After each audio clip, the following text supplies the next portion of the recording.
Hello everyone, welcome to my channel. कैसे हैं आप सब? आई होप आप सब स्वस्थ और मस्त होंगे और अपनी पढ़ाई अच्छी तरीके से कर रहे होंगे। तो फ्रेंड्स, आज की हमारी इस नई वीडियो में आप सभी का स्वागत है। जैसा कि आपने थंबनेल से देख ही लिया होगा, आज की हमारी नई वीडियो का टॉपिक है अमीटर और वोल्ट मीटर में अंतर। अमीटर और वोल्ट मीटर क्या होता है और दोनों में डिफरेंस क्या है, ये 5 नंबर में मैक्सिमम क्वेश्चन पूछा आता है। तो इसको अच्छी तरीके से ध्यानपूर्वक समझिएगा और कॉपी पेन लेके बैठ जाइए। इसको अच्छी तरीके से साथ साथ में नोट करते रहिएगा। सबसे पहले हम लोग बात कर लेंगे अगर अमीटर की, ठीक है। अमीटर और वोल्ट मीटर को हम लोग साथ साथ डिफरेंस करते चलेंगे, तो इससे आपको भी आसानी रहेगी।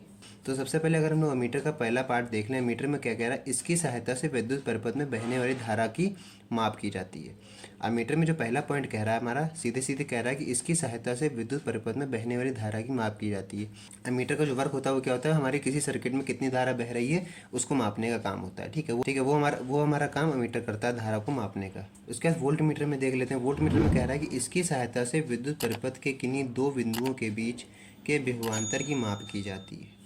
इसकी सहायता से विद्युत परिपथ, हमारे जो इलेक्ट्रिक सर्किट है उसके किन्हीं दो बिंदुओं के बीच की विभवांतर की माप की जाती है। दो बिंदुओं के बीच की बात हम कर सकते हैं, जैसे V2 माइनस V1, यानी दो वोल्टेज हो सकते हैं V1 और V2।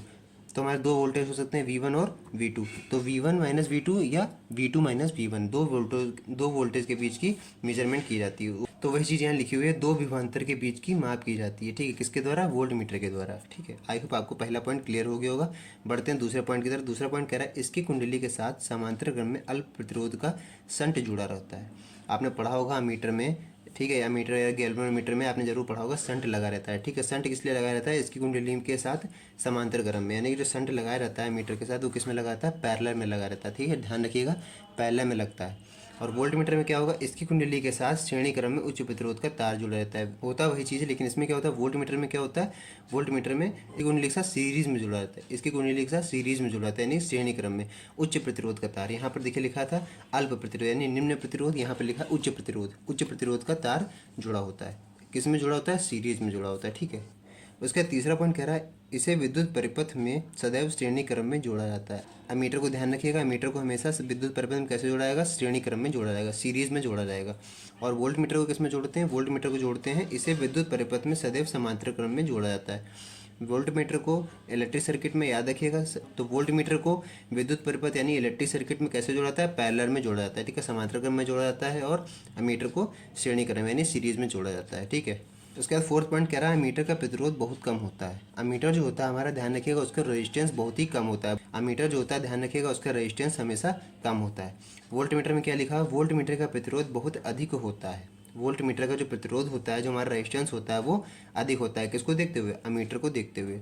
तो ये सब इंपॉर्टेंट पॉइंट्स हैं, इसको अच्छी तरीके से नोट करते रहिएगा। और चैनल पर नए हैं तो चैनल को एक बार सब्सक्राइब कर लीजिएगा, ताकि इस तरह की जो भी हमारी नई वीडियो आए वो सबसे पहले उसका नोटिफिकेशन आपको मिल सके। उसके बाद फिफ्थ पॉइंट कह रहा है फ्रेंड्स, एक आदर्श अमीटर का प्रतिरोध शून्य होता है। आदर्श अमीटर जो हमारा होता चाहिए वो कैसा होना चाहिए? उसका प्रतिरोध हमेशा शून्य होना चाहिए। तो वो हमारा एक आइडियल अमीटर कहलाता है। यहाँ पर लिखा है एक आदर्श वोल्ट मीटर का प्रतिरोध अनंत होता है। ऐसा कैसे आप पहचानेंगे? अगर आप मार्केट में अमीटर या वोल्ट मीटर लेने जा रहे हैं तो आप कैसे पहचानेंगे? ध्यान रखिएगा, अमीटर जब आप लेंगे तो एक आइडियल अमीटर का प्रतिरोध हमेशा शून्य होना चाहिए। और अगर आप वोल्ट मीटर खरीद रहे हैं तो एक आइडियल वोल्ट मीटर का प्रतिरोध हमेशा इनफाइनाइट यानी अनंत होना चाहिए, ठीक है। तो ये दोनों इंपॉर्टेंट टॉपिक हैं, अच्छी तरीके से इसको भी नोट कर लीजिए। उसके बाद अगला पॉइंट कह रहा है फ्रेंड, इसका मात्रक एम्पियर होता है। किसका मात्रक? अमीटर के लिए बात हो रही है। अमीटर वाला यही कॉलम है, ठीक है। नेक्स्ट पेज इधर आ गया तो इसलिए अमीटर वाला ये रहेगा और वोल्ट मीटर वाला ये रहेगा। तो अमीटर में कह रहा है कि इसका मात्रक एम्पियर होता है। अमीटर का जो मात्रक होता है वो एम्पियर होता है।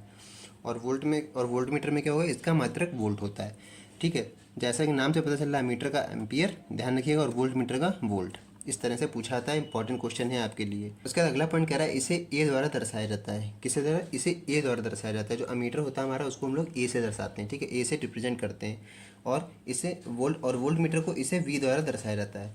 हम लोग वोल्ट मीटर को हम लोग वी से दर्शाते हैं या वी से डिनोट करते हैं, और अमीटर को ए से दिखाते हैं, ठीक है। उसके बाद अगला कह रहा है कि इसकी रेंज में परिवर्तन संभव नहीं है। किसकी रेंज में? अमीटर की जो भी हमारी रेंज होती है उसकी रेंज संभव नहीं है, ठीक है। उसकी जितनी भी रेंज है उसमें परिवर्तन संभव नहीं है। यानी कि कहने का मतलब क्या है, जो अमीटर की हमारी रेंज होती है उसमें कोई भी परिवर्तन, कोई भी चेंज नहीं हो सकता है। और वोल्ट मीटर में क्या लिखा है? इसकी रेंज में परिवर्तन संभव है। जो हमारे वोल्ट मीटर की रेंज होती है उसमें हम कोई ना कोई चेंज कर सकते हैं, तो उसकी रेंज में परिवर्तन संभव है और इसकी रेंज में परिवर्तन संभव नहीं है। ठीक है, तो ये कुछ हमारे इंपॉर्टेंट टॉपिक थे अमीटर और वोल्ट मीटर के बारे में, जो कि मैंने आपको डिफरेंस के फॉर्म में बता दिए।